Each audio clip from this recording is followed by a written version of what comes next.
விடுதலை சிறுத்தைகள் கட்சி சார்பாக முதல் தமிழக அமைச்சராக வன்னியரசு தலைமைச் செயலகத்தில் பொறுப்பேற்றிருக்கிறார். அவரிடம் சில கேள்விகள் கேட்கலாம். சார், இன்றைக்கு சுதந்திர இந்தியாவில் நீங்கள் கட்சி ஆரம்பித்த பிறகு முதல் அமைச்சராக தலைமைச் செயலகத்தில் வந்து எங்கள் ஆய்வுக் கூட்டத்தை நடத்தியிருக்கீங்க. உங்களுடைய முதல் கையெழுத்து எதற்காக போட்டிருக்கிறீர்கள்? இந்த மூன்று கோரிக்கைகள், 3 முக்கியமான விவரங்களுக்காக நாங்கள் போட்டிருக்கிறோம். அதாவது வந்து முதலமைச்சருடைய இந்த சிஎம் ஃபண்டுங்கிறதுல வந்து சிஎம் அரைஸ் அப்படிங்கிற சொல்கிறாங்க. அதில்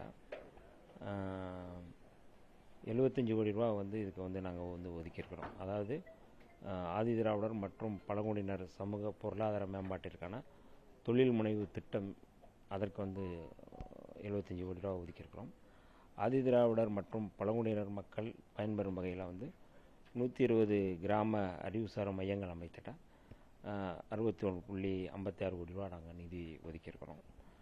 அதே போல் வந்து 12 மாணவியர் விடுதிகள் கட்டுவதற்கு 7.99 கோடி வந்து நிதியை வந்து நாங்கள் வந்து அளிச்சிருக்கிறோம். இதுக்கு வந்து முதல் கையெழுத்தாக நாங்கள் வந்து இதில் போட்டிருக்கிறோம். நீங்கள் ஆய்வுக் கூட்டமும் நடத்திருக்கீங்க. வரக்கூடிய மாதங்களில் மானிய கோரிக்கை உங்கள் சமூக நீதி நலத்துறையுடைய புதிதாக துறை பெயர் வந்திருக்கிறது. என்ன மாதிரியாக செயல்படுத்த நீங்கள் என்ன திட்டம் வச்சுருக்கீங்க? இப்போ தான் வந்து செக்ரட்டரியோட நாங்கள் கலந்து பேசிகிட்டு இருக்கோம். இது பெஸ்ட்டாக என்ன பண்ண முடியும் இதில் வந்து அப்படிங்கிறத வந்து உள்கட்டமைப்பு, மாணவிகளுக்கான நலத்திட்டங்கள் எல்லாமே நாங்கள் வந்து அதை பேசிகிட்டு இருக்கோம். விரைவில் வந்து செயலாளரோட பேசி அது குறித்து வந்து விரைவில் வந்து ஒரு அறிக்கை நாங்கள் வந்து வெளியிடுவோம். நீங்கள் வெற்றி பெற்ற விழுப்புரம் எம்பி இங்கே வந்திருக்காங்க. நீங்கள் அதே மாவட்டத்தில் எம்எல்ஏ இருக்கீங்க. அந்த மாவட்ட மக்களுக்கு நீங்கள் சொல்ல விரும்புகிற செய்தி என்ன?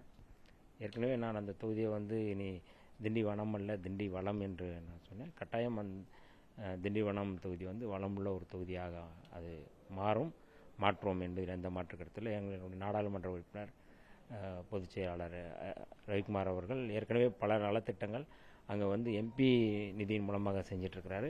இப்போ மாநிலத்தில் வந்து ஒரு சட்டமன்ற உறுப்பினர் என்கின்ற அடிப்படையிலும் அமைச்சர் என்கின்ற அடிப்படையிலும் இன்னும் கூடுதலாக அந்த தொகுதிக்கு வந்து நாங்கள் செய்ய வேண்டும் என்று முதலமைச்சரோட நாங்கள் வந்து அது குறித்து வலியுறுத்துவோம். அந்த தொகுதி மட்டும் இல்லை, தமிழ்நாடு முழுக்க அதற்கான நலத்திட்டங்களுக்கான வேலைகள் நாங்கள் வந்து செய்வோம். தமிழகத்தில் 40க்கும் மேற்பட்ட தனி தொகுதிகள் இருக்குது. அதற்கான சிறப்பு கவனம் செலுத்தி அந்த தொகுதிகளுக்கு நலத்திட்டங்களை செயல்படுத்து. ஏன்னா நீங்கள் கடந்த முறை நீங்கள் வந்து பிரதிநிதியாக இருக்கும்போது இங்கே தலைமைச் செயலகத்தில் மனு கொடுக்க வந்திருக்கீங்க. இப்போ நீங்கள் வந்து செய்கிற இடத்துல இருக்கீங்க. என்ன முடிவு எடுக்க போகிறீங்க? அதுதான் ஏற்கனவே எங்களுக்கு என்னென்ன தேவை அப்படிங்கிறது எங்களுக்கு முன்னுமே தெரியுது. இப்போ எங்கள் கையில் இருக்கிறதுனால நாங்கள் அதை வந்து கூடுதலாக நாங்கள் வந்து செய்கிறதுக்கான வாய்ப்பு இருக்குது.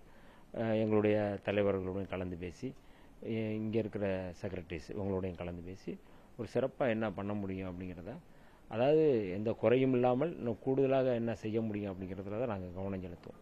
இந்த ஆதிராவிட துறையில் பேக்லாக் வேகன்சின்றது ரொம்ப பெரிய பிரச்சனையாக இருந்துட்டு இருக்கு. நீங்கள் கூட எதிர்கட்சியாக இருக்கும்போது, கூட்டணி கட்சியில் இருக்கும்போது மனு கொடுத்துருக்கீங்க. அதை நிறைவேறதற்கு என்ன எவ்வளோ சீக்கிரமாக வேலைகள் அந்த துறையில் இருக்கக்கூடிய இந்த துறையை சார்ந்த மக்களுக்கே போடுவதற்கான வழிவகைகள்? இன்றைக்கி தான் வந்து பொறுப்பேற்றிருக்கேன். கட்டாயம் வந்து ஏன்னா கடந்த காலங்களில் வந்து என்னென்ன தேவை அப்படிங்கிறத ஒட்டி தான் நாங்கள் வந்து செயல்பட்டுருக்கிறோம். கட்டாயம் அது குறித்து நாங்கள் பேசி விரைவில் அந்த பின்னடைவு காலியிடங்களை நிரப்புவதற்கான வேலைகளை நாங்கள் வந்து தொடங்குவோம். கட்சியுடைய தலைவர் இன்றைக்கு உங்கள் அறையில் வந்து இன்றைக்கி சேரில் உட்கார வச்சு அந்த தருணத்தை எப்படி உணர்றீங்க?